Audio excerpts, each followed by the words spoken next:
गोवर्धन तहसील के अंतर्गत सौंक नगर पंचायत की 3 सभासदों ने ग्राम पंचायत प्रशासकीय अधिकारी पर गंभीर आरोप लगाए। नगर पंचायत के 3 सभासदों ने गोवर्धन तहसील पहुंचकर गोवर्धन उपजिला अधिकारी के नाम गोवर्धन तहसीलदार पवन पाठक को एक ज्ञापन सौंपा। नगर पंचायत के वार्ड नंबर 6 से भगत सिंह और वार्ड नंबर 4 से जितेंद्र सिंह और मनोनीत सभासद साकित गर्ग द्वारा तहसीलदार पवन पाठक को ज्ञापन सौंपा गया। साथ ही तहसीलदार को नगर पंचायत सौंक में हो रही अनियमितताओं के बारे में जानकारी दी गई। उन्होंने नगर पंचायत कार्यालय में भ्रष्टाचार का आरोप लगाया। तीनों सभासदों का कहना था कि सौंक नगर पंचायत में बोर्ड की बैठकों में ना तो उनको कोई सूचना दी जाती है और ना ही उन्हें बोर्ड बैठकों में बुलाया जाता है। वहीं मनोनीत सभासद द्वारा प्रशासकीय अधिकारी पर आरोप लगाते हुए भ्रष्टाचार और कार्यों में अनियमितताओं को संरक्षण देने की बात कही। सभासद द्वारा बताया गया कि नगर पंचायत सौंक द्वारा तालाब पर अतिक्रमण करके नगर पंचायत भवन का कार्य शुरू कर दिया गया है, जिसे लेकर तीनों सभासदों द्वारा तहसीलदार गोवर्धन को उपजिला अधिकारी के नाम एक ज्ञापन सौंपा गया। वहीं गोवर्धन तहसीलदार पवन पाठक द्वारा उक्त प्रकरण में बताया गया कि सौंक नगर पंचायत के 3 सभासदों के द्वारा गोवर्धन तहसील कार्यालय पर प्रस्तुत आरोप लगाया कि उन्हें सौंक नगर पंचायत में होने वाली बैठकों में नहीं बुलाया जाता।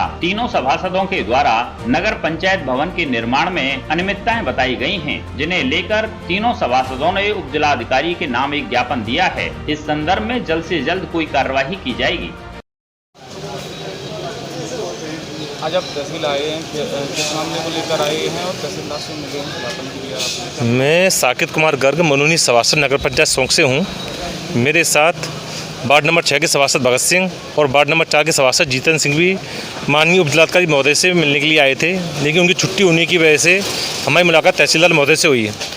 हमें नगर पंचायत सौंक में विगत कई वर्षों से भ्रष्टाचार अनियमितताओं का बोलबाला चल रहा है और माननीय प्रशासकीय अधिकारी इन भ्रष्टाचारियों अनियमितताओं को लगातार संरक्षण दे रहे हैं। ताज़ा 3 उदाहरण 17 जून को हुई बोर्ड बैठक को लेकर है, जिसकी सूचना हम तीनों सभासदों को नहीं दी गई। पूछने पर मालूम पड़ा कि किसी विशेष व्यक्ति द्वारा हम लोगों को सूचना न देने का कर्मचारी को आदेश पारित किया गया था, मौखिक आदेश पारित किया गया था। दूसरा उदाहरण, नगर पंचायत द्वारा एक पोखर की ज़मीन पर अतिक्रमण करके नवीन भवन बनाया जा रहा है, जो कि आबादी से इतना दूर है कि वहाँ पर आम जनता को आने जाने में बहुत परेशानी होगी। माननीय उच्चतम न्यायालय का भी आदेश है कि कोई भी जल संचयन की भूमि पर अतिक्रमण नहीं किया जा सकता और अतिक्रमण की हुई भूमि को तुरंत खाली कराकर उसके खिलाफ अधिकारियों के खिलाफ विभागीय कार्रवाई की जाए। लेकिन ऐसा लगता है शासी अधिकारी को या तो संवैधानिक ज्ञान नहीं है या फिर संवैधानिक संस्थाओं के आदेश की उनकी निगाह में कोई भी कीमत नहीं है, जिन पर उनको ताक पर रखकर जी तहसीलदार साहब ने कहा है कि माननीय उपजिलाधिकारी महोदय इस समय छुट्टी पर हैं, उनकी आती पूरा प्रकरण उनकी संज्ञान में डाला जाएगा और जो भी वैधानिक और संवैधानिक कार्रवाई होगी दोषियों के खिलाफ अमल में लाई जाएगी। आप लोग क्या चाहते हैं? हम चाहते हैं सबसे पहले अवैध रूप से बन रहे पोखर पर अतिक्रमण करके नगर पंचायत कार्यालय को रुकवाया जाए और दूसरी बात, इसमें जो भी दोषी अधिकारी है लोग हैं उनके खिलाफ उच्च स्तरीय विभागीय कार्रवाई अमल में लाई जाए।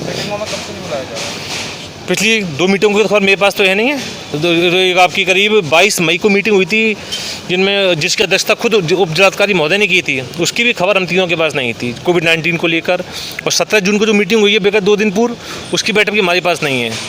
इसके अलावा जो प्रस्ताव पास हुआ है इसको नगर पंचायत भवन को लेकर, उसमें 2/3 बहुमत होना अति आवश्यक है, लेकिन उसमें बहुमत 2/3 से कम होने के बाद भी प्रस्ताव को पास कराकर धनराशि फर्जी तरीके से अवमुक्त कर दी गई है, जो सीधा सरकारी पैसे का गबन और भ्रष्टाचार में माननीय प्रशासकीय अधिकारी की संलिप्तता को जाहिर कर रहा है।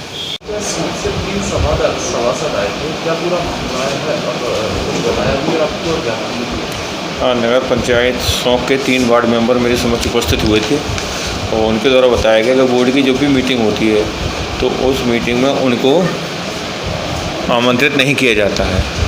इसके अलावा अन्य बहुत सारे प्रकरण हैं जिसमें अनियमितता का आरोप उनके द्वारा लगाया गया है।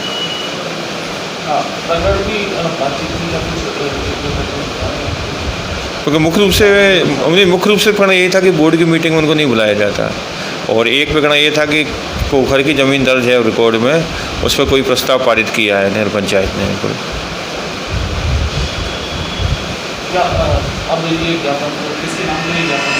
एक ज्ञापन जो है SDM सर के नाम से था, क्योंकि वो नहीं है इस समय, तो ज्ञापन ले लिया है, उनके पास भिजवा दिया गया और इस संबंध में उनके द्वारा जो है कार्रवाई की जाएगी SDM सर के द्वारा।